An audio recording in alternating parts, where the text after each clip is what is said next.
right. Welcome, everybody. Welcome to Keyword Crypto. This is a show where a few people talk about crypto, and sometimes we talk about other things. And today we have Mario Gibney. Is it Gibney? Is that how you pronounce it? Yeah. How else would you pronounce it? I don't know, but I don't. That was mean. That came across as more mean-spirited than I meant. No, it's kind of mean to invite people onto our show and then start recording and say, "Is this how you say your name?" I mean, you've done good. I do it. I do it every single time, and every single time I say the person's name with a question mark at the end, like Noah Smith. like that, just because I feel like that's more polite, but it's not. Yeah. It's way more offensive. Smith is a tough one. It's yes. Yeah. Anyway, no, Mario, you got it right. You nailed it. Yeah, that's the one. Yeah. I don't know. You Canadians, you say so many words a weird way. Also, it could have been. I know. Gibney. You got my first name right, which is important. A lot of, for some reason, every culture, like every country, gets Mario right, except fucking Canadians. Like half of them say Mario. It drives me up the fucking wall. Mario. Hey, you know what? Mario Gibney. You're Irish. My last name is an Irish name, and especially Asian cultures, they get it wrong all the time. So it'd be like imagine O'Brien. They're like O'Brien, and I'm like, no, it's O'Brien. O'Brien. Okay. And it's just like. You would think like it's such a basic word, but different cultures. Racist. You're just racist. It's just no. I mean, because what this is different. No. This is what I learned because as a wait, sorry. What is your last name? O'Brien. I'm not going to say it on. I have the little bit of anonymity I have is gotcha. People don't know my last name. But I went to grad school for acting and I got certified in vocal coaching to help people with. Like teachers who lose their voice and doctors who lose their voice, like a lot of it is their physicality and how that's the reason why they lose their voice. But what we learn is that the hard palate actually forms differently in different regions of the planet because of how people speak, and their tongue actually shapes their hard palate based on, so that's why a lot of Americans can't roll their R's the way Spaniards can. And so that's interesting. So sorry. No, I absolutely believe that. No question. Yeah. I spent like 6 years teaching English to Koreans in Seoul, and that jives with my experience out there. It was pretty fun. Teach them how to try to shape your tongue around things. It's fun doing it with kids because they don't mind looking silly. Like, I mean, teaching an adult how to make the TH sound. Like, I could imagine how it would feel ridiculous. No, you got to jam your tongue between your teeth and just kind of spit at someone, but like do it subtly. I mean, that's pretty much what TH is, isn't it? Yeah, I guess so. When I was studying languages, I studied Russian in college, and I remember our Russian teacher, for the first 2 weeks, we just learned to speak English with a Russian accent. That was how you get started speaking Russian. You have to learn to speak English with a Russian accent because that's how you that's how you form these syllables and consonants that we don't have in this language. So yeah. Well, the other thing that we learned in grad school, especially on the acting side, is that a lot of accents come from the physicality of the region as well. So, people in Louisiana kind of talk real slow and lazy like this because it's so damn hot. They don't want to move too much. And then because they're all lazy down there. No, it's not because it's lazy, because it's extremely hot and humid. And so if you're wearing clothes, the more you move, the more you sweat. And so they tend to move just at a slower pace for that reason. And then people in Russia, they have to move just as much. They just they have to spend more time in the heat talking. Is this a thing? People from warmer countries talk more slowly? No, I don't believe that. If you analyze communities, so like historically, Russia back, especially for the last 100 years, USSR and communist and all that, they noticed that Russians don't move their mouth too much when they speak, because one, it's very, very cold, and in very cold class. In very, very cold climates, you can't open your mouth that much, because the more you open your mouth, the more you let in this freezing cold air. So you tend to just keep your lips a little bit closed. But also they realized that from 30 to 40 years of oppressive regime, and a lot of people, you never knew who the spies were and who the people were that were kind of like watching their own citizens. They would notice that a lot of Russians would speak kind of closed mouth, so you couldn't really read their lips too much. Interesting. So you learn a lot of things about culture when you're studying like a role. Yeah, that is cool. So what can you tell me about Canadians based on our accent? Well, very warm and lovely, accepting people. In Russia, there's this. I mean, you guys probably know this, but so much of the language is like really miserable because they've been miserable for so long in the cold. Like when somebody says "good luck" in Russian, a common response is "go to hell." Basically, it's to the devil. Kachorto means to the devil. It's like basically go to hell. That's fun. That's it going is. to be us pretty soon. When somebody says, how you doing, and you say life is shit, and then you die. It's a common Russian phrase. Actually, I don't know if that's true. It sounds very Russian. This reminds me of that episode of Rick and Morty. You guys watch that show? I haven't. Oh, no, so neither. Bad. Oh, okay. He like smart people. creates this whole world to run like an engine on, and teaches everybody basically inappropriate gestures and tells them it's like polite ways to refer to people. I guess it's less funny when it's explained to you. Watch the show, people. It's good. It's All right, keyword crypto. Welcome to the show. Now let's begin talking about something Mario Gibney, crypto related. Mario Gibney is with us today. Gibney? Mario Gibney from. I shouldn't say where you're from, right? No. You can dox me out. Your accent won't give you away. So it's written on Twitter where I live, so don't worry about it. We've been chatting on Twitter forever about coming on the show because we talk. Well, what are we here to talk about, Michael? What do we want to talk about today? So I invited Mario. Like we were kind of going back and forth about Bitcoin because we. I don't think we were. I think I was yelling at you about the WHO, the WHO. Oh, that's right. That's right. Yeah, it was. Yeah, the whole Canadian argument. What? Just kidding. Because Mike in Space, I think we're coming at it from different places where he's attacking. I couldn't figure out why he was attacking the WHO on America's behalf, and I was like, I don't really understand because the Canada got the same information from the WHO as America did, and Canada's doing way better than America is. So I'm really not sure where the defense of it. And then you jumped in, and I can't remember what exactly you were saying. And so, but it was something against what I was saying. Mike in Space, friend of the show, was criticizing the World Health Organization. This is making me think we have very, very different Twitter bubbles. As far as I can see, like pretty much everybody except like the CCP is up on the WHO at this point. I think I guess the criticism I was making was, they seem like a pretty, they seemed completely at the Chinese Communist Party's whim, and their kind of exclusion of Taiwan from membership and is a pretty black mark on them. That's why we want to talk. Yeah. So that's what really grinds my gears. For me, it's got nothing to do with being Canadian. It's just that, if you're going to be a health organization. Did you listen to our episode with Mike and my response to Mike when he made that same point that you just made? I did not know you guys even know Mike. No, I have only listened to the one show of you guys with Noah. So my response to him was, if I'm the Red Cross, it's not my job to follow political lines in the sand. It's my job to go to regions and save people. And so I take the politics. Yeah. I take the politics out of it so I can save as many people as possible. I'll let you guys figure out the politics. Just let me in the door so I can save people. That's all I care about. And then with America saying, okay, we're going to take away 60% of your budget. Who's going to follow? Who's going to fill the gap? Well, China's going to fill that gap.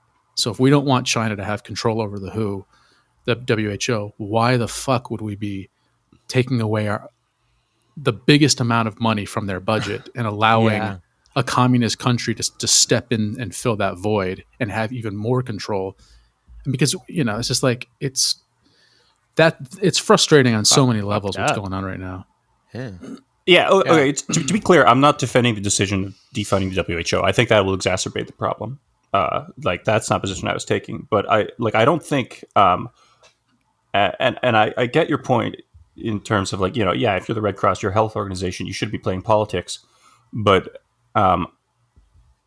but they are playing politics.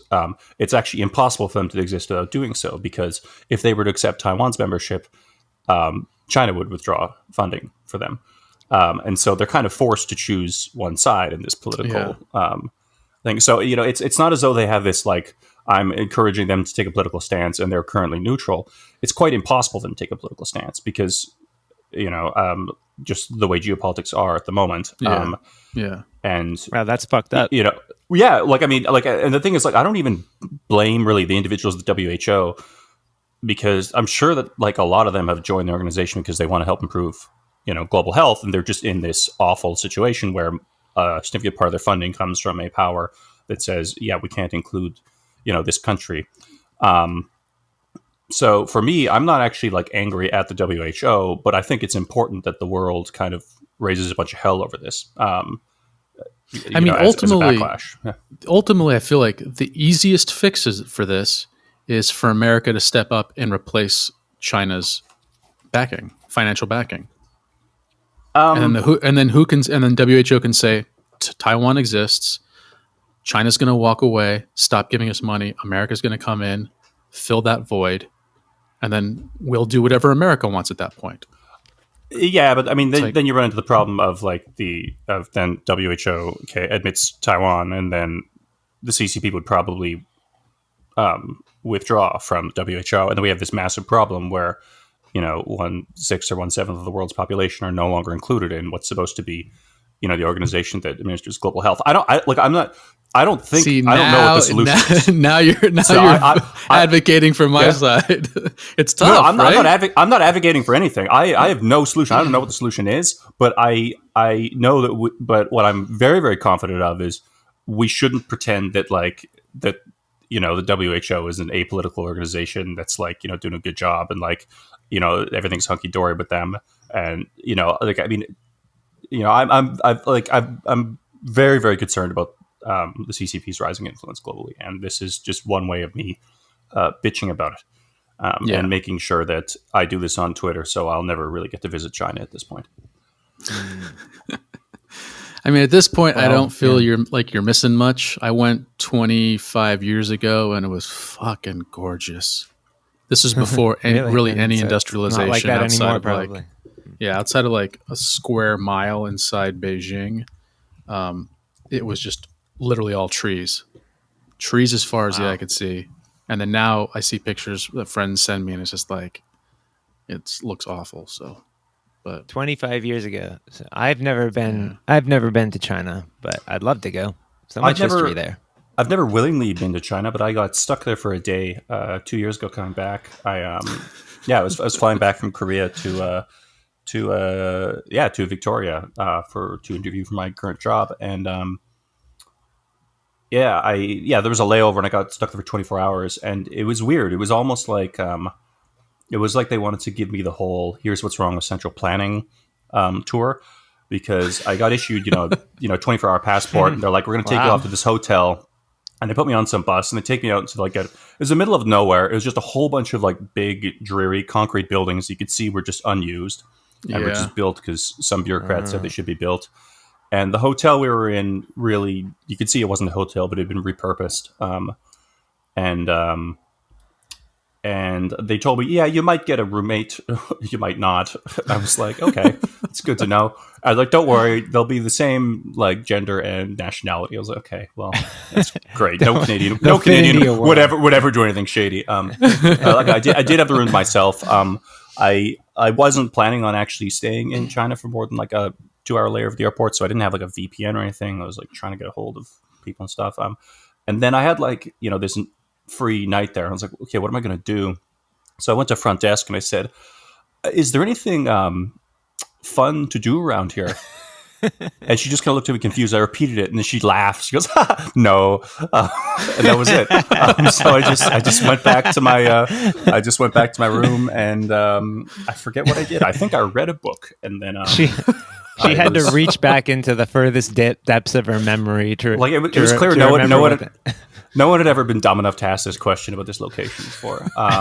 It's fun, and so that's what I assume all of China is like. No. But I guess that was my only experience being there, and it was. How many billions stellar. of people live in China? I believe it's 1.4 now. That's a lot of people.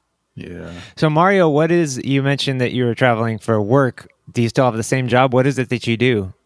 I work for Blockstream. I'm the customer support lead there.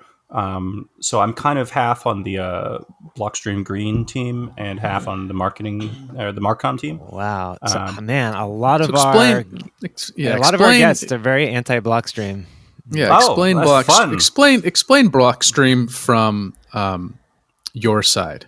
Yeah, what is just for our listeners? Because we we're tend to for the shade Bilderbergs to destroy told you this guys. freedom movement from within. I knew it. The cat's been out of the bag for a year or two at this point. Really, you have all the conspiracy theorists on, do you? Or no? Wait, who do you have on? Whose narrative do I need to counter here? I don't need we don't need to name names, but I'm just teasing. It's very, very easy, especially from our perspective, to see. Oh, BTC has problems, and it's because of these third parties like Blockstream. Like that's not a conspiracy theory. That's just a straight up theory. Okay. I'm curious. I'm curious to hear. Well, now I guess I know what we're going to talk about for the rest of the episode. You just went right at it, JJ. Cool. No, hey man, is Blockstream a leech on BTC or not? I wouldn't be working. Okay, so first of all, we're all You realize you're talking to a Canadian, right? Those are like fighting words right there.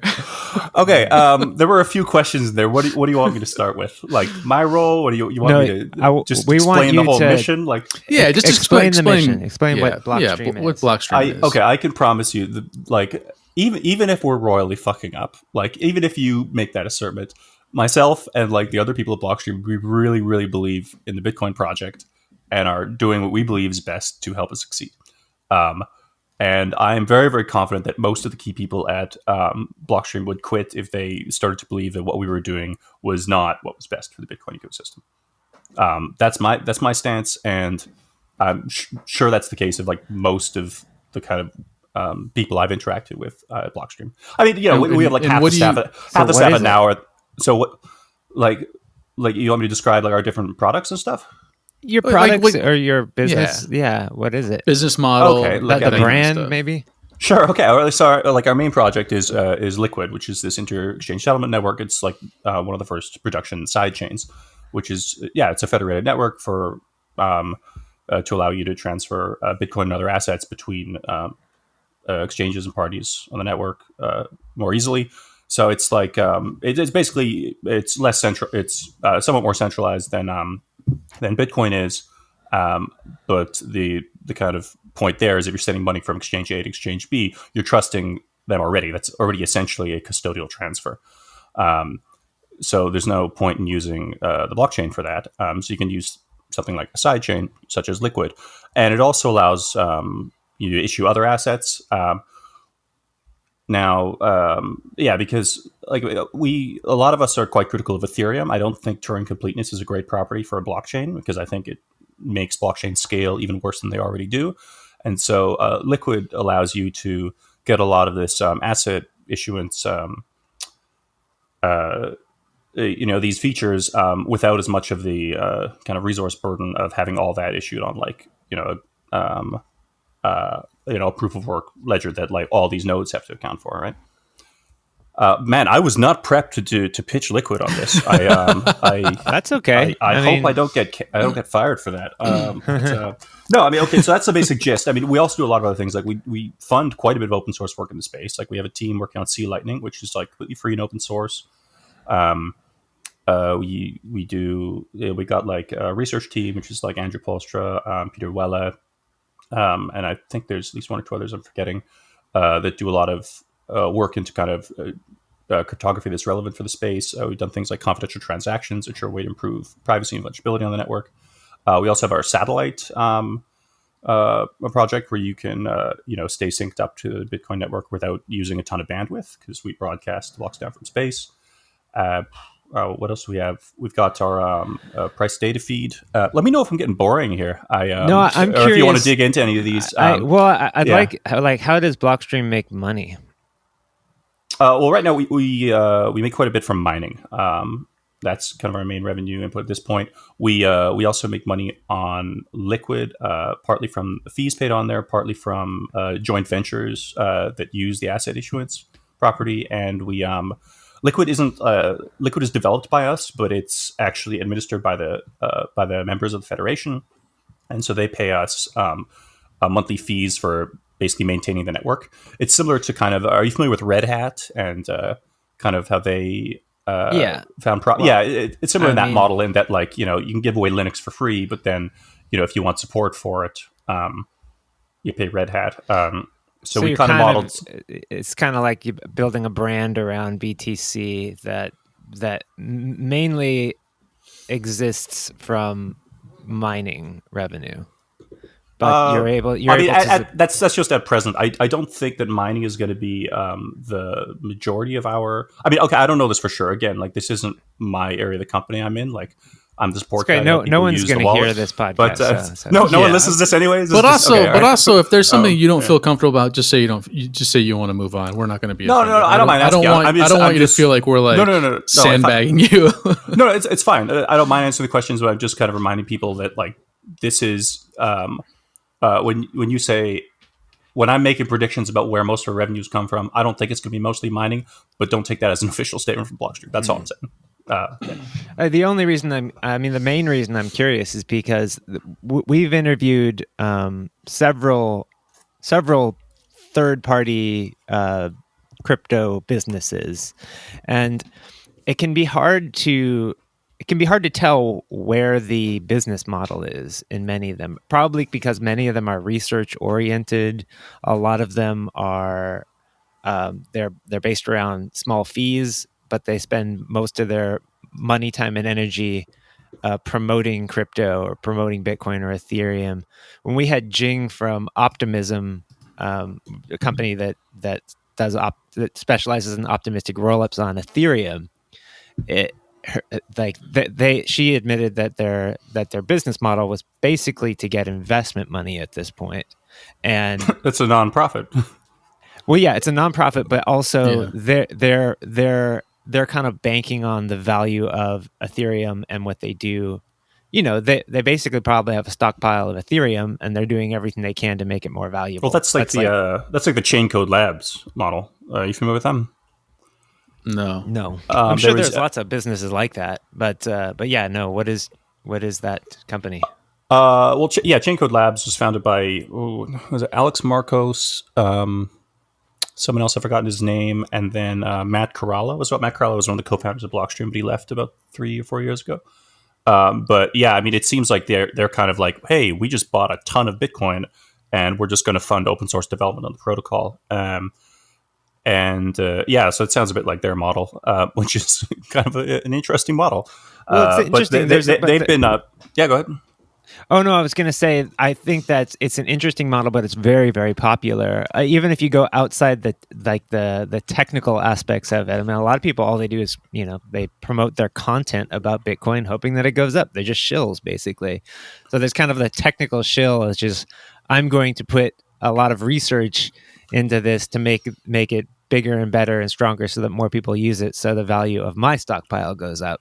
I think it's totally credible. In fact, I like that business model.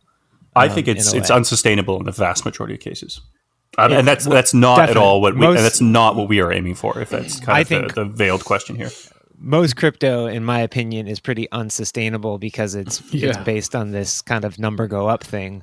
Yeah. But yeah. So okay. Well, that's cool. So Blockstream has a kind of it's pretty ambiguous, or we just don't know what it is, because it's probably going to change in the future, how the company works and how it makes money, and there's lots of products. But we're currently transitioning from runway to revenue. Like, we're just presently in that stage. Mining has been the first thing that's given us a solid amount of revenue. It did. Liquid is the main kind of thing. Blockstream got money from SoftBank, right? Was that one of the things in that deal?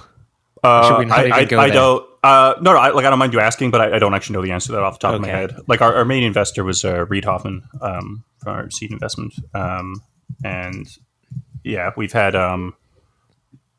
soft. I'm not sure. I wouldn't be surprised if yes, but they're not like our major owner or anything like that. Yeah, I actually don't think. I think they funded more of Jihan Wu's Bitcoin Cash world, but I'm not sure about that. I think that's the case. Yeah. Cool. So when it comes to Liquid and second layer solutions for Bitcoin, do you feel like you're qualified to talk about the technical specifics, or should we not go there also? No, yeah, you can ask me about them. I mean, if we get too deep, I'll let you know. I don't know anymore, but I think I understand them pretty well. Yeah. Okay. Yeah. Maybe we can get into that because I don't know. Maybe this isn't the question I should ask right now. But what is the difference between Liquid and Lightning Network? Okay, no, it's a great question. Okay. So yeah, Lightning is actually okay.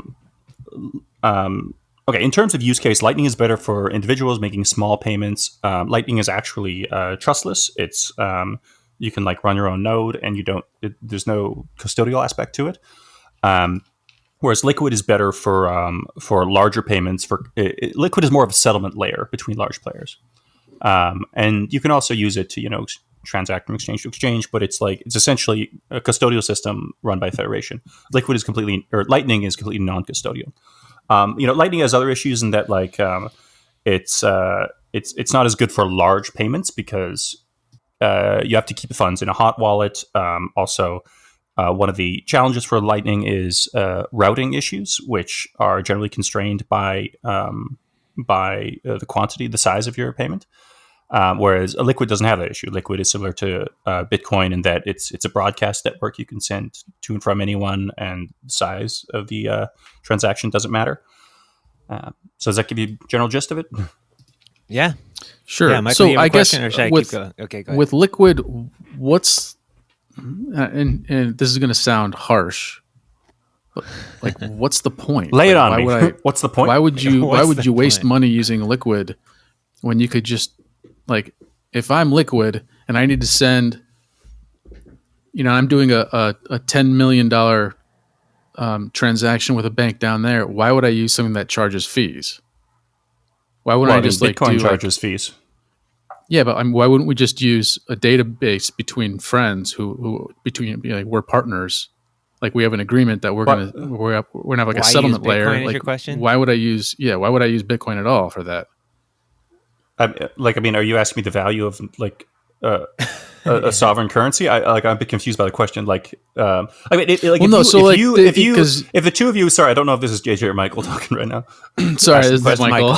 Michael, okay. So if you want to send JJ some funds and you guys already have some system set up with some IOU system, don't pay fees anywhere. Just work that between you guys. But the whole world isn't set up this way. We don't have everybody on some custodial network where you can send Bitcoin to and from each other. Liquid is essentially building that up using a federated model. So now if you want to send Bitcoin from Bitfinex to Huobi, you can send using a Bitcoin transaction, and then you pay whatever fees required on the Bitcoin network. You have to deal with you have to wait for several confirmations, which there's variance there. It's on average every 10 minutes, but sometimes it's quite a bit longer, sometimes quite a bit shorter. With Liquid, you pay the Liquid fees, which are much smaller right now because it doesn't have as much usage as Bitcoin. And another benefit to Liquid I forgot to mention earlier was that there's 1 minute blocks, and there's no variance. So it's every minute on the minute, and you only need 2 confirmations. So it's faster as well than sending a Bitcoin transaction. But yeah, if you have some custodial network already set up between you and this party, you trust each other. Yeah, use that instead. Sure. It just sounded like the way when you were explaining it that you're trying to build up this federated system. And my mind is okay, once you have that federated system, why would you pay any fee at all and have any kind of block wait time and any kind of confirmation time? Just once a day at the end of the day, just like with credit cards, you'd run the report and then you'd make sure everyone's square and say, hey, Mario, you owe me 2 Bitcoin for the 15,000 transactions we sent back and forth to each other today. That's the remainder is you owe me 2 Bitcoin. In that situation, you need to trust each other individual party. like basically one of them could just be like, I'm not paying you back, and there's nothing you can do about it. Whereas with the federated model, you would need 2/3 of the entire federation to cooperate to steal funds from you, basically. Gotcha. Okay. So let's go ahead. Do you have another question, Michael? Because no, I'm good. Okay, so a question about. Hold on, I just lost my thought. This makes for great content here. Yeah. Okay, so what are the alternatives right now to Liquid besides Lightning? Are those pretty much the only two, or is there other stuff going on? Okay. Well, again, I'm not sure what. Yeah, I wouldn't consider Lightning to really be an alternative to Liquid because, as I said earlier, I think they have different use cases. But I guess you're asking about what other kind of second layer technology is being developed. Is that it? Yeah. I want to know if I have other options than to use Liquid. If I need to send money, I need to send a lot of it and move it very quickly, very cheaply. Like between exchanges, I'm not actually aware of a way to send Bitcoin between exchanges without using Bitcoin or Liquid at the moment. If you narrow down your use case, it might help. I know there are other side chains in production, like I believe Rootstock, RSK has a side chain of some kind. I'm not really sure how it works. And like I should give a shout out to state chains. There's no working model of this yet, but this is a new second layer protocol. I guess it was developed by Ruben, who's a buddy of mine. We co-host the Unhashed Podcast, and he came up with this over the last couple of years. And so I think they're starting to work on that. It's a way to transfer a UTXO ownership off chain. But yeah, I mean that's a long ways away from being in actually like from a usable implementation. So yeah, I'm not aware of another system right now that's good for sending large amounts of Bitcoin between players. Yeah. Some of the criticism that Blockstream gets is like, okay, you've created something that eventually Bitcoin will be dependent on in order to do what it does. I don't think that's true. I don't think Bitcoin will ever be dependent on Liquid. Well, I'm just laying out the argument. It's okay. Yeah, sorry. Go ahead. So Liquid is doing this thing that's basically, and then by keeping the block size down, it's you're kneecapping Bitcoin so that you can leech off of it. I mean, that's the argument that we hear. It's the old big blocker Bitcoin Cash argument against us, right? Like basically. And to me and to us on the show, it's like, okay, yeah, that's something that we should really watch for. And that's why I ask, what are the alternatives? Because in Ethereum, we're getting all these different second layer solution options, and most of these companies, they actually like working with each other or working as competitors. It's a pretty there's a community there of people trying to do it. And I wanted to know what that's like on Bitcoin, since we haven't talked to anybody in second layer solutions on Bitcoin yet. Okay, yeah. So, I mean, the main second layer solution that I think has the most focus in the Bitcoin network as a whole is Lightning. So just to go back to, like, you brought up this point of, like, I can see how it would look like, okay, you've got this company that, stands to benefit if fees go up in Bitcoin because they have some alternative. And so they're probably using their influence to, keep fees high in Bitcoin. But I mean, you have to look into the reasons why. Like, this comes down to essentially the block size cap, right? Like, so I'm guessing that your critics, and I can't tell if you're just repeating the arguments or if you find them pretty salient yourself, but seem to think that the block size should have been lifted to keep fees low. Blockstream didn't want that to happen because we benefit from the fees going up. I think on this show, kind of one of the conclusions that we've come to, which are not conclusions at all, they're very open-ended, is that one argument is that the block size should continue to grow and eventually become an infinite, just one block or infinite size. And then the flip side to that is, well, you can't really do that because that makes it much harder to run a node, and it centralizes the system. So that's the scaling debate right there in a nutshell. Right. Okay, so then why is it, like, I mean, Right. So then I'm of the belief that, you kind of need to be able to run a node. If you can't validate the network, you get this situation where a small and smaller number of parties, the validation is up to them. And then you basically get this system that isn't really decentralized. You just have a few parties get to call the shots on what the rules are because they're the ones who run nodes. And that's what happens in something like Bitcoin SV. You just get Yeah, exactly. Yeah. So just one big mining group. Yeah. I'm not aware of an argument against that. I'm not aware of a convincing argument against that. So, if that was wrong, if there was evidence that running a node was not an important feature, like keeping a node affordable is not an important feature, then I wouldn't have an interest in keeping the block size down, and I'd probably would have found the whole Bitcoin Cash argument a lot more salient. But I don't see how you can possibly keep the core properties of cryptocurrency intact if people can't validate for themselves, and that requires having a limited block size. And there's another thing, or spending resources and energy as a community making sharding work. Yeah, okay. I'm of the opinion that sharding doesn't work. Or the degree to it works, it changes the properties of the currency. Even if you find some system where sharding, sharding, it doesn't aim to allow everyone to validate the network. It just says you don't need to anymore. So at that point, you basically got different goals. And I'm really skeptical that it actually works.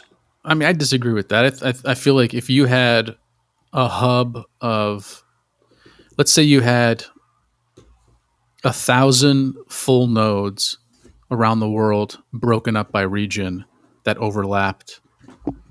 And so every single person only had to have 20 gigs of a full node on their computer at any given time. And that region is constantly checking with other regions, and they're overlapping with each other, and like a full web of all these different nodes that are speaking to each other, and you never know which part you have on your computer. So it's really hard to kind of hack or mislead anybody because you don't know if the person right next to you is on the same node or not. Theoretically, to me, it seems like the only possible solution at the current rate of growth, because I feel like we're slowly kind of hitting a plateau with how much hard drive space we have on laptops. As we're going smaller and smaller, and hard drives can have more and more space, people aren't having those spaces. Like on bigger hard drives, people aren't having those anymore because most people are just on a phone or on a small laptop, and that's not scaling at the rate of HDD growth. SSD growth isn't scaling at the rate of HDD growth. And so my fear is that the only people, once again, who are going to be able to afford it are the people who spend the money on the big hard drives. And then we're going to have the same exact situation that we're having now. But hard drive space isn't even the bottleneck. Bandwidth and memory and CPU are much more constrained. Like, you can run a pruned node where you just you start validating the network from the beginning of the history, and then you can delete like old blocks once you validated them. So hard drive space is not even really the constraint here. And that's kind of an aside. Like, what you're describing though is you're still describing a system where, like, even if you could get that to work, which I'm skeptical of for other reasons we can get into, but that's still a different system than the assurances that you have in Bitcoin. In Bitcoin, the assurance is you can run a node and validate the entire history from day one, and you can be sure using only your software. You don't need to trust anyone else. That no one has, broken any rules or stolen any coins, and no extra coins have been minted. And if you have sharding, you simply can't do that, right? You can validate it. You can validate it if you're a coder and you can read and understand every single line of code, but 99.999% of the planet can't do that. So this idea that it's trustless, there's no such thing as trustless, first off. Like, and that, I think that's our frustration with the crypto community is they use a lot of words that mean something else. Okay, we can get into that in a second. I think you misunderstood my point, though. Like, I'm not I understand. The average Joe isn't going to be able to validate code, but with the sharding solution, even if you understand the code, you can't validate from the beginning of history unless you expend a massive amount of resources on this huge growing chain. Do you understand what I mean by that? Yeah, but I think it's like, so you're trusting a lot of people with Bitcoin along the way. It's not a trustless system, and sharding is just another form of trusting a system. Like, I don't know who's in my node. Like, I don't know who like what. But they're like, different. I don't even know what node I'm in. They're different trust assumptions, though. Right? Yeah, exactly. Right. Okay. And so, like many of us, I see massive problems with the trust assumptions you're making. I'm not confident it will work out as you guys as is hoped. And I would much prefer to work within a system where with trust assumptions that were laid out from day one, and raising the block size breaks those trust assumptions. It requires us to adopt new ones, right? Yeah. Now, even if you disagree with that, if you want to pursue sharding, I'm okay with that. That's fine. But then what doesn't make sense to me, and what really bothers me, is that people assume that can't we genuinely believe in these properties and want to keep them, and we're not just doing it nefariously to profit off of it ourselves? Like that's where I'm at.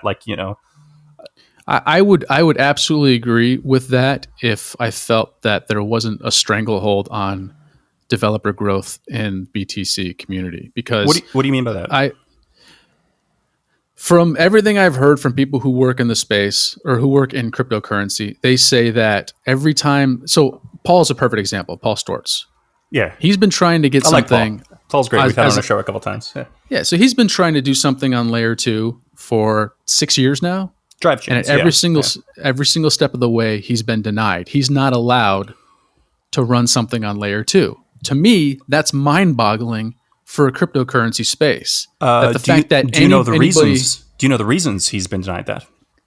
It doesn't matter. I don't care. Hold up. It does. The fact that it's cryptocurrency, hold up. Anybody should be able to go up and just do anything on layer 2. But it's because It's because though, drive chains requires a change to Bitcoin's rule set in order for him to do that. So if this was something he wanted to do on layer 2 that he could do today, no one could stop him. It is a permissionless system.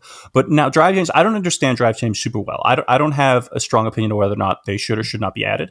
But I know that they require a change to Bitcoin's rule set in order to be added. And so he is trying to convince other people to make this change to Bitcoin so that he can run it on there. And they have their reasons for not adding that change, which I don't understand. So I'm not going to defend or argue against drive chains. But this idea that he's being blocked that's not quite accurate. Well, that's one of the Paul's going to have my head after this. I mean, no, seriously, though, I feel like it's weird that a podcast as small and inconsequential as ours needs to bring up the fact that there's major communication problems in the space where somebody can say, we're being blocked from doing this, when they really should say, I'm trying to change the BTC code. I'm gonna have words with Paul and say he should be more open about that. I mean, or maybe, you know what, there's a really good chance. But hold on really fast. There's a very good chance that I misunderstood him. There's a very good chance, just because I'm not as technical as you guys are. And the way Paul talks, he'll use to keep up with. He's just smart. He'll use 10,000 words to say instead of 10, and then I'll have to what did that mean? And so he could have easily have said that, and it got lost in the shuffle or miscommunication. But from other people, I have heard that there is a strict kind of oh no, from what I've heard, there's a lot of devs are moving over. All of these people, but that's because they want Bitcoin to change to accommodate their system. They're not like this. It is absolutely false that people are denied from building on Bitcoin. What is true is that people want to make changes and force these changes on everyone else. Right now, if you can convince everyone else that the changes to the protocol are good and worth doing, we've had changes every few years, then that's worth doing. But I've heard these complaints a lot, and a lot of these people head over to Ethereum where you got turn completeness, you can run wild. Great. I'm happy Ethereum exists as a playground for them to go. I don't mean that in a dismissive way. I mean that I think it's great that there is a place for them to go test out their ideas. But who are the gatekeepers for Bitcoin? Well, so that's the point. Hold on. The gatekeepers. People assume that there's this group that calls the shots, and that's not the case. Anyone who runs a node who has coins can choose to go with one fork or another, right? That's what you can propose changes. You could propose changes to Bitcoin, and if you can get enough people to agree with those changes and write up write up the code for it, and convince other people to run that new rule set. If it's a soft fork and enough people agree with it, it'll be added to Bitcoin. If it's a hard fork or not enough people agree with it, then you end up with the Bitcoin Cash split off. And I think it's great Bitcoin Cash forked off. I think it's fantastic that they did that. I have a lot of issues with how they marketed themselves and like trying to, and like kind of Roger Ver runs bitcoin.com. But I think it's great that the people who wanted to follow BitBlocks could fork away and do that.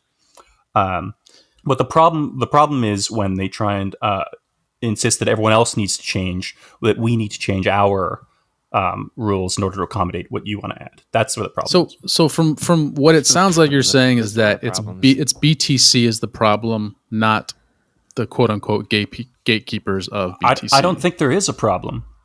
What is obviously there is, because so many people want to experiment on BTC, but it doesn't allow them to, and they feel they need to actually have to fork off or go to. But hold on, what Mario is saying is that they're not being denied they're not being allowed to experiment. They're not allowed to change the code, which is what they're trying that's what I mean, do. and that's a limitation in BTC, not in it's a limitation. Not the people voting. It is. That's what I mean. Like but the limitation is just that they can't convince other people that their ideas are good. Right? That's like saying the U.S. government has limitations with its constitution because we can't just amend it all the time or whatever. I mean, the easiest way to test if Paul's project is gonna work or not is to run it. But I want someone to run it. Listen, saying is that to do that, you have to change the entire code, and not enough people are voting for it. To me, that's a limitation of the code, that you can't have more experimentation on it to see what works or not. But that's also by design, though. I mean, like, okay. Do you agree with the statement that blockchains scale terribly? Bitcoin blockchains, absolutely. Blockchains in general, like this whole system where like all the data is like downloaded and run. Yeah, all right. So like this idea, not this NANO. isn't a unique problem to. This isn't a unique. Oh, okay. This problem isn't unique to BTC though, right? I mean, when these experiments are run and people add these changes to other systems, the same technical constraints apply. The same externalities get pushed onto the other users of that system. So it's not as though, I mean, like, I think you. Well, why is Ethereum able to have more? But why is Ethereum able to have much more experimentation and because they've sacrificed a lot of core properties, more of a libertarian type dream than Bitcoin. And still you're just trying to trigger people now, and still being very criticized for being centralized as having the Ethereum Foundation kind of be the gatekeepers. It's a valid question. I think. But this is, I think like I think we're having a good conversation here, because it's like. Yes, these are trade-offs with Bitcoin, blockchains, etc. And I find it's like frustrating to me that we can't talk about this stuff without kind of getting exasperated with it, because we're doing all right. We're doing great. Yeah, we're doing great. What's going on? I haven't called anyone a moron yet. Most people start flipping each other off on screen and saying you have the wrong Bitcoin or blah blah blah. I think it's a shame that the Bitcoin Cash split became something that was so antagonistic and gnarly. Like I agree. We agree to disagree, go your separate ways. Good luck to you. That was my take. Like, I mean, I think it was like we were all really worried about this. I remember like by like late 2016 or early 2017, I was like, why don't I'm chain agnostic? Do actually. It. I'm chain agnostic in that I think everybody should be free to try whatever they want. I'm pretty maximalist in where I think the value will eventually accrue. And I think what happens is you get so many people with so many critiques and opinions and all this stuff that you get the toxic maxi thing. I mean, one of the issues I have with maximalists, I don't get as much with. Hey, hold on. Before we start going on to that, I really want an answer to the question I asked about. Why does Ethereum? You asked about So like Ethereum's got this playground. How come they're not having all those issues that you guys are having? I think they are. First of all, I don't have those properties I described earlier where I can stick up a node from scratch and essentially running a full node in Bitcoin, we call this. from my understanding, is that it's pretty hard to do in Ethereum. Like you have to outsource a lot of that to, like, don't most companies in Ethereum use like what's that company called? It's run by Consensus. Or no. That probably too, but where if you want access to a full node, this company will. It's something called Fire or something. I'm not sure. You don't have the same assurances in Ethereum as you do in Bitcoin. It's a different system with a lot of different properties. And the reason that Ethereum is allowed to run all these different experiments is because they've sacrificed certain properties that we are not interested in sacrificing.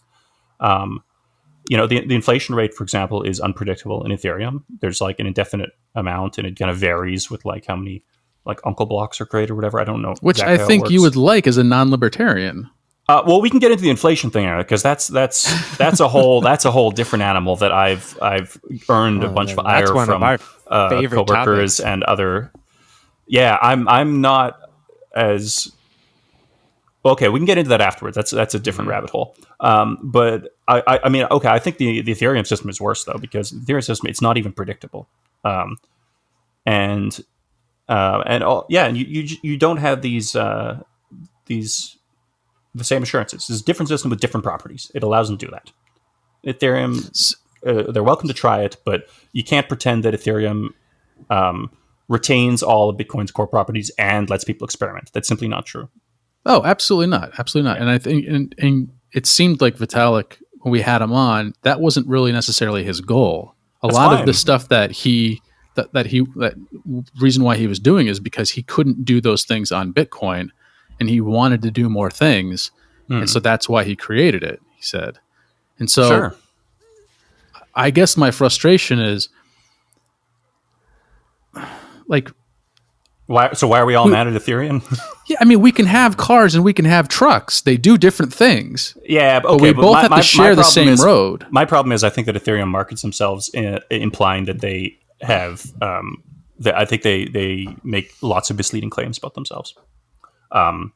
That's my issue with them. I don't have a problem with them existing and trying their thing. I have a problem with them promising people like we can do XYZ when they haven't actually demonstrated that they can. I mean, that's like, in my mind, that's just like, don't throw stones type thing, because you guys claim censorship resistance. You claim, I mean, it goes back to absolutely are censorship resistant. I think that you're probably just misunderstanding what that term means. It's got a very specific meaning in Bitcoin. In Bitcoin, but not to the rest of the world who doesn't know about Bitcoin. Right, those words actually mean something real, and then Bitcoin community co-opted it, and it kind of means something else in the Bitcoin community. And that's my frustration is, instead of making up your own words. No. Hold on. You're taking a lot of words. No, hold on. If you ask Bitcoiners what censorship resistant means, we're very, very clear about the fact that we mean you don't need to trust a third party to send transactions to and from each other. That's what it means. Yeah, but you absolutely but you absolutely have to trust a third party to send transactions. No, you don't. Because you don't know who the coders are unless you know them personally, and you can personally read every single line of code and check it to make sure it's legitimate. Learn the code, so you can learn the code. Yeah, but it's not. But most people don't have that skill set, and they never will. Fine. So that's like saying anybody can be a millionaire. Well, no, not anybody can be. Theoretically, exactly. Yeah. But that's not really. You can't, because hold up. No. Just because something's possible doesn't mean everyone's going to do it. Just because I'm it's not. It's not possible for somebody in like Aboriginal. Okay. Do you see a meaningful difference between? That's racist. I'm just kidding. I can just imagine Mario. No, if someone's living in the bush and they want that lifestyle to you could be a billionaire. I take your point. I take your point. But the thing is, like, we've never had a system where that was even possible, right? Yeah, but you just said your complaint with Ethereum is it's misleading, and saying something censorship resistant and trustless is completely misleading. Wait, no, hold up. But your complaint is not that the system is not censorship resistant and trustless. Your complaint is that it is. That's my complaint. It's not. Let me finish. Come on. Sorry. But your complaint is that not everyone will choose to use that property, right? No, that's not my complaint. Like, okay, so you have the current banking system where it's just not possible to send money to and from people without having some intermediary manage that for you. And correct. Bitcoin allows you to do it without the intermediary. Well, and that's what we mean by censorship resistance. technically. Like, it can be censored in other ways, though. That's my. It's misleading people into believing that if I download the app and you download the app, I can send you money without trusting anybody. And that's you have the app developer, you have the person running the node, you have the people mining, there's so many people that I have to trust along the way. Well, there's just not one person in between you and me.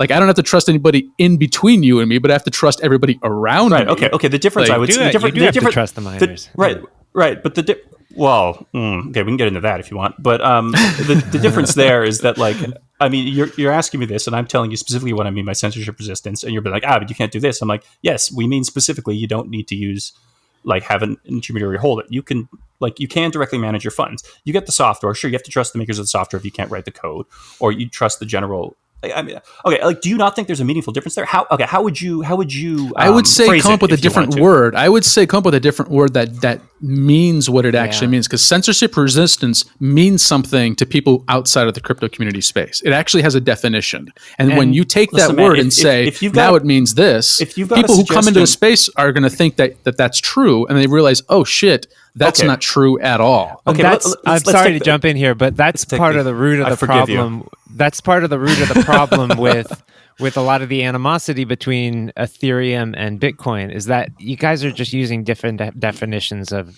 these words, really, and then it becomes and then accusing each other of being misleading. Yeah, sure, man. I think that's. I mean like we.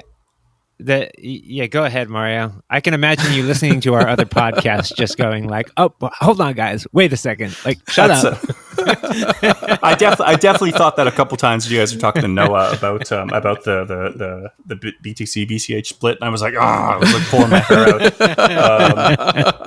Actually, the point of confusion actually got worked out. It just took about 2 or 3 minutes longer than that's typical for us. I exhaled at the end of that one. But you can't leave that question unanswered. Okay. That's funny. Okay, so I think it's a bit more than definitions in that, like, I'm actually pretty confident that Ethereum's like economic impact is going to be relatively insignificant to Bitcoin in the long run. And I think that like, just as kind of a test of which system and which community is more like kind of like has more value in the end. And we can debate about like whose definitions aren't misleading. Like, but when it comes down to, I think that Ethereum makes false promises that will be shown in the long run by the fact that I don't think it ends up getting used that much. And I might be dead wrong about that. I might completely miss the boat of a really big thing. That's where it comes down to for me. No, and I think that's I don't have any problem with anybody saying, I just don't think that project's going to work and I don't want to invest in it. I'm like, great. Yes, that is what I say. If you live in a free society and you're allowed to make those claims, then you absolutely deserve to make those claims. And I'm not gonna fault you for thinking that. I don't like. So it goes back to my frustration with Bitcoiners in general. Is I don't know if we were. I didn't realize I was. So I guess you guys don't have like Bitcoiners on here much, do you? Oh, it's actually really hard. I am blocked by every single max list besides you, I think. Here's the thing, Mario. It's very hard for us. We've been trying. Have Ruben on. Ruben will come talk with you, and this man will do a much better job of tearing Ethereum to shreds. Mario, and he's extremely nice. He's so nice. We've been trying to get BTC people on here. It's been hard because in the community, we often get this, well, if you don't understand it by now, I don't have the time to explain it to you. It's that fucking... Even though wait, I can swear on this, right? It's a bit late but we get that. We get that a lot. I asked a question about Lightning Network. I hate that part of the Bitcoin Twitter culture. It doesn't make any sense for 40 days. People. I asked a basic question about Lightning Network every single day on my Twitter account. Did you get the answer? Let's do it right now. Let's do it right now. What's the question? Nothing but trolls. Let's sort it out. What's the question? How is Lightning Network not centralized? That's because it's a poorly formulated question. You're kind of no. How is that different? How's that different from like a Bitcoin maxi? Hold up. No. We're going to get into this. Your question is wrong. We're going to get into this, but you're basically saying like Lightning is centralized, right? No, I'm saying how is it when not did you stop beating your wife? So tell me how it's not centralized. Okay, great. All right. So do you know what? So Lightning Network is composed of payment channels, right? Oh, hold on. Are you asking me in like how it's developed, or like if I just want to use it? Just want to use it. Okay. All right. So I mean, you and I can each download C Lightning, run a node, and then load some coins in there and open up a payment channel with each other, and then we can send funds to and from each other on this payment channel. And then whenever we want to settle, we can close the channel, issue a transaction on chain, and we each get the coins that we are owed from the channel. Also, as long as both parties stay online and run the node correctly, the other party can't steal, because if they try and close the channel with the wrong state, that is issuing the coins to the wrong party, then the other party, then depending on this is before or after L2, there are mechanisms in place where the other player can, or other party can, issue another channel on chain, basically correcting the amounts. So yeah, you don't need to trust the other party. Now that's a single payment channel between two people, and then you can open up more payment channels with other people and route payments through other people's payment channels. And I don't know how deep into the weeds you want to get with the details, but there are ways to route payments through other parties that make it impossible for them to steal. So I don't. So like, I mean, okay, but like, and I think if we get into this, the question, how is it not centralized, is no different than saying Lightning is centralized, right? No, if you gotta it's go an actual. in, I mean, I think people in your community are super defensive about it, and so when we ask basic questions like guilty. Why is this not how is this not decentralized? Listen, I will not defend how Bitcoin people behave on Twitter. I am not going to defend that. All right. Okay, have I answered your question though? Have I answered your question? No, I mean, because theoretically, that's how it works. But that's not how it actually works. No, but that's not how it actually works in the real world. That is how it works. Well, sorry. Anytime you have exactly how it works. Anytime you have a second layer solution, so that it is dependent on a third party, a centralized party, that means you're eventually going to run out of channels, then they're going to be exhausted. You're going to so the question of how is it not centralized, I think, is a valid one. Wait, hold up. But the thing is, like, let's just say that we anticipated, paying each other a bunch going forward. So Mario and JJ open up a payment channel with each other. Where is the trusted third party? We can send funds to and from each other. As soon as you want to open up a channel to somebody that doesn't have any channels connected to yours, then that's a problem. You go for the other party, right? Yeah. I mean, this is like, again, I don't know if I'm going to be able to explain this without a whiteboard, but I mean, there are a thing called HTLCs, hash time lock contracts, that basically is, as long as the parties stay online and their nodes are watching the blockchain for any channel closures, it makes it impossible for someone to steal funds. Like these middlemen that are routing. So you're trusting. Like, you're trusting those middlemen. You're not trusting. You're not trusting the middleman, because they cannot steal funds, right? I mean, if I have a channel open with JJ, and JJ's got a channel open with Michael, and I want to send payment to Michael, the protocol works such that you. When you make a payment or transaction in Lightning, you basically exchange a few different signed transactions back and forth.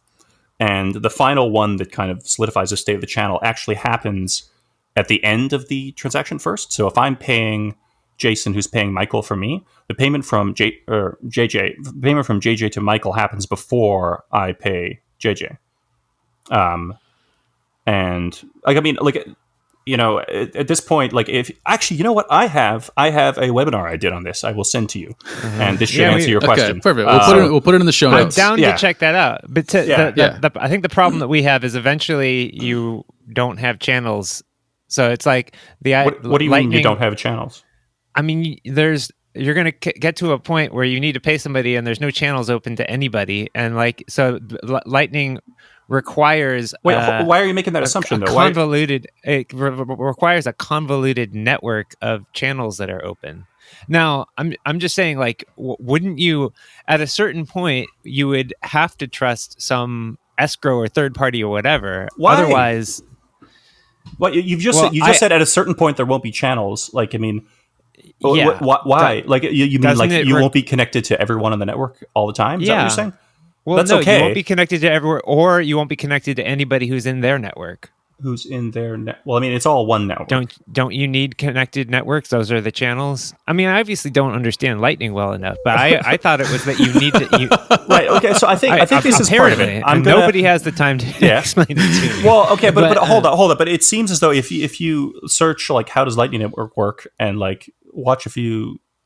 Like, did you try and like? It sounds like a banker's network to me. So when I've watched videos, it sounds like I'm watching a third party bank network. So I'm paying people to route my transactions around the system. Yes.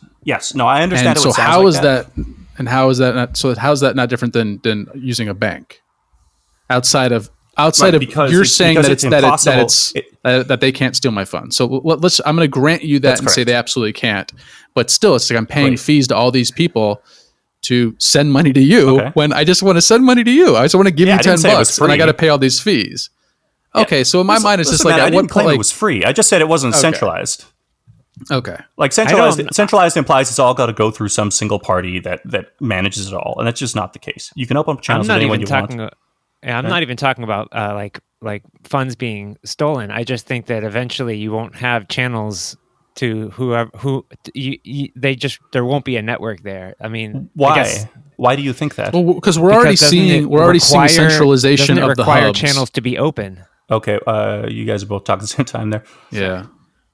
So we're already seeing a centralization of hubs in the Lightning Network, right? Like mass hubs that there are a few large hubs. Sure. Yeah. Okay. So like that's just how human nature works. That's how there's a reason why we don't have 100. Hold on. There's a reason we don't have 100 successful exchanges, crypto exchanges in the world, because you need liquidity. So it all starts to centralize into like 3 or 4 big exchanges that the majority of the people use. So it becomes centralized in that system. Like that's kind of what I was meaning. Right. Like it's not centralized. It's not decentralized in the sense of there's a billion but you didn't channels. Communicate that in your question, though, right? Because if you just say something is centralized, it sounds as though there's like a single party you got to route everything through, right? If you want to say that it ends up being some hub and spoke model, yeah, I mean, there's no guarantee it doesn't end up there. I think I think that it's probably going to be somewhere in between the two, where there are some large hubs, but there's also enough of a mesh that you can interact with other people. But I mean, but you understand how that's a more meaningful criticism, but that doesn't come across when you're like, how's it not centralized? Well, because centralization is about a single point of failure. And so when you have these massive hubs, if you have that's exactly what I'm talking about. If you have 10 major hubs. Hold up. But the thing is though, the hubs cannot steal any funds from anyone. And if your hub becomes uncooperative, you close the channel with that hub and you open up a channel with someone else. Yeah, but if the vast majority of routing is done through 5 or 6 hubs and people attack those 5 or 6 hubs and shut them down, the entire network shut down at that point. It's very difficult. If everyone's relying on these 5 to 10 hubs and they all get attacked at the same time and get taken down, then the entire network more or less goes down. So it's not decentralized at all. It's very centralized. It's not about losing funds. It's about being able to actually transact anymore if those things get attacked. And we're kind of back in the same. We're kind of back in the same point of where we were before of relying on banks. If the banks go down, how do we get money around? I think there's a difference though, because so there's a few meaningful points of difference. First of all, if the bank goes down, my money's gone, right? No, because it's insured. So technically, it's not gone. Okay. As long as your government still, as long as your government is still around. Michael understands that. Okay. If the central bank goes down, your money's gone, right? Maybe, right? Well, I mean, let's not worry about the money. Okay, like do you think there's a meaningful difference in that there's no custodial nature to this?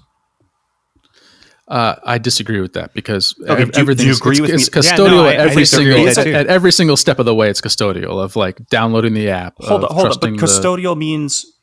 But we need to define what custodial means. Does custodial mean somebody made some code, or does it mean that there's somebody holding money? There's nobody holding money. Assuming that you. Trust assumptions are the software you're using works as you expect it to, right? But we're also talking about we're talking about not just like money exchanging hands. We're talking about like even communicating. I think that's the thing. It's okay. I'm having trouble with this conversation though, because like it seems whenever we kind of get close to drilling down on a specific point, it suddenly gets broader. Like like at first I'm trying to describe weird how that happens. I might be so bold as to say that I'm doing pretty well there. Like I'm trying to describe the routing. No, you are. You're doing great. You're doing great. But then all of a sudden, like we're talking about how this is analogous to banks and like insurance. Well, no, I think it's because the way and then we get dragged down to the level of like, oh well, you can't really trust your software. And it was like, yeah, okay, obviously if you don't trust the software, then this whole thing goes out the window, right? Like but I think that's the point. Is that you're coming at it from an assumption that we agree with you on all these points, and we don't agree with you on all these points, and that's the problem. Listen, if you think that using any software means something is custodial, then yeah, the conversation's over. Of course, it's all custodial. But that's what I mean. Is you're using a lot of terms in a way that means something else and have meant something else for 100 years. And now you're trying to not you personally, but you as in the Bitcoin community are co-opting these terms. Your question was how is Lightning not centralized, right? But now you're falling back to you need to trust someone else's software, right? Do you understand how that doesn't really sound like that's what you were talking about when you initially asked the question? No. I mean, my purpose of saying it's centralized is it's going to devolve into a handful of major hubs, and once those hubs are attacked, we're back in the same boat. It's centralized. You're free to make that prediction. That's what I meant. Kind of asking. You're asking, but then your question is asking us to prove that something in the future won't happen, which it's already happening. Can't be done. It's already happening. We're already seeing it happen. Hold up. Your prediction was that it'll centralize into a few hubs, and those hubs will get attacked and will get taken down. I don't believe that. Well, no. I'm saying we're already seeing it centralize. Right? We're already seeing it. We're already seeing it. Yeah, we're already seeing major just like we're seeing like major staking companies. Like our Coinbase is now one of the major staking companies. Yep. Binance is one of the most. It's like we're already seeing it's natural for human beings to want to consolidate into something that they feel they can trust. And so they're going to go to the biggest player. It's just a natural human instinct. But if your survival in numbers, Mario, if your question was, Mario, is it true that there are some significant hubs on Lightning that route most of the payments? I would have been like, yes. And that would have been end the question, right? Like, I mean, okay, sure. But when you asked the question, I should have asked you what you meant by, like, what does it mean to be centralized? Like, I mean, you're bringing up a valid point that people need to be clear about what they mean when they define things. But at the same time, you're kind of complaining that nobody's answering your question, which, as it turns out, doesn't have a super clear meaning because we haven't clarified definitions, right? But that's just it. I think the frustrating point is for somebody coming into the crypto space, asking these questions. It's hostile. I agree. You guys, it's a problem. But also, you guys have redefined the words.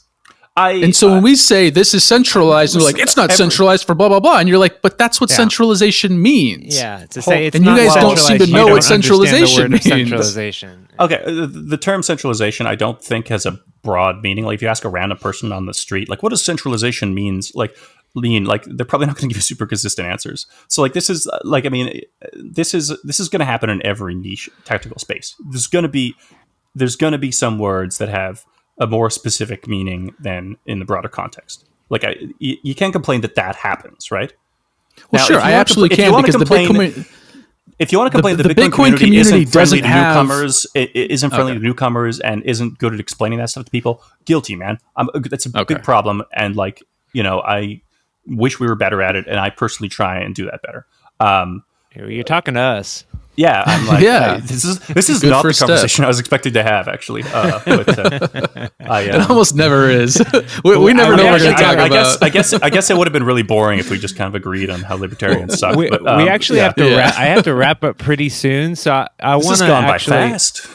It has, but I want to touch on some of the things that you maybe expected us to talk about or that you wanted to talk about. I don't think we're going to come to a conclusion on whether Lightning Network is centralized or not right here. It sounds like it is by your definition, but I don't think it's a meaningful definition.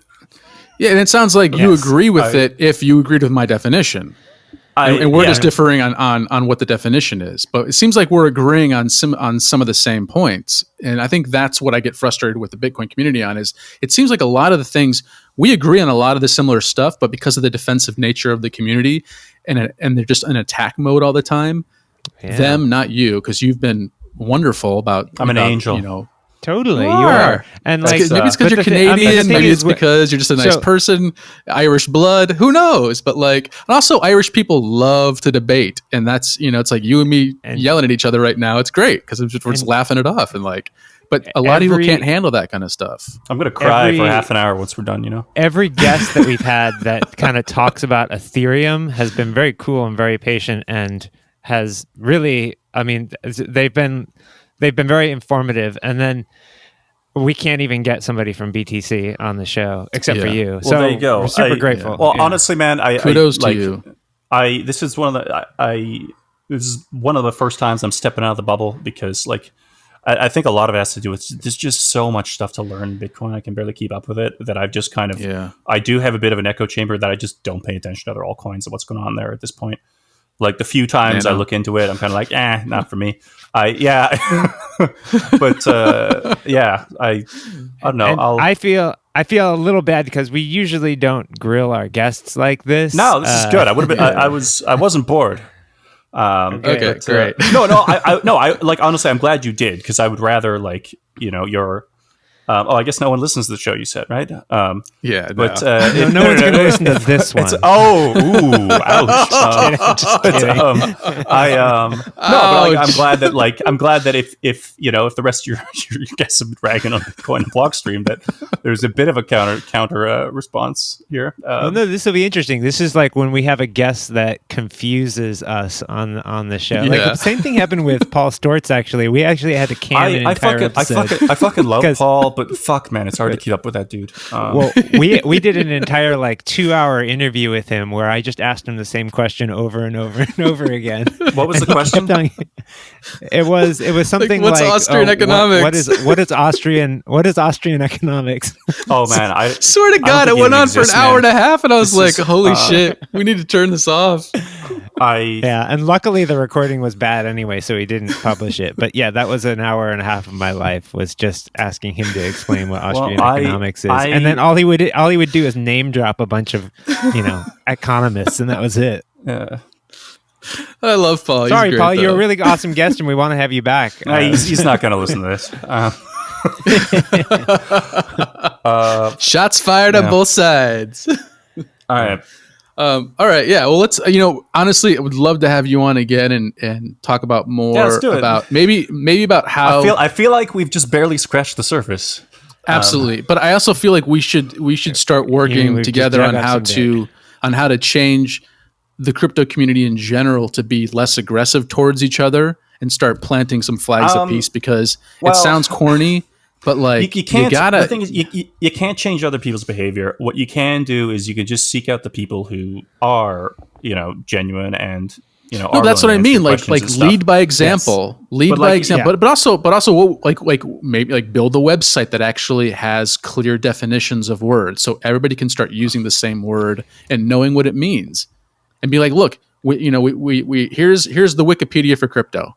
Just give that a cursory glance. Well, and keep that updated. Yeah. I mean, we're just coming on our show. There is a Bitcoin wiki. I've never had a Bitcoiner ever point to it ever. Oh, okay. Ever. I didn't even know that, and I've been in the crypto space for 3 years now. Listen, Matt, are you trying to get all your info from Twitter? Because that might be on you.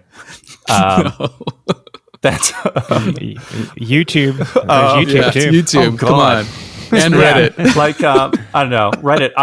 Actually, this is probably a great time. Peter McCormick I run my own subreddit called BitcoinDiscussion. I started running this during the whole kind of the block size wars. And I tried to, because I realized how much bad faith there was on both sides, and my effort was to create a community where people who disagree on this stuff could talk about it in being like kind of genuine and kind to each other.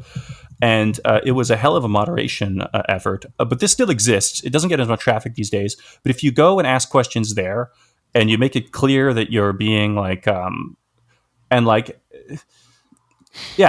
just joined. Try and be as clear as you can with your questions, and and people will answer. People will answer, and people get kicked off for being hostile, basically. So that's good. If you want, I have kicked I've kicked my current coworkers off before.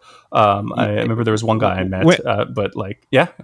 When you say like it's on you that you got all your information from Twitter and YouTube, I'm kind of teasing. I'm kind of teasing. Just like, well, you have to be, because most new people coming into the space are going to go to YouTube and Twitter to get their information. And if it's like, are they though? I think a lot of people. Yeah.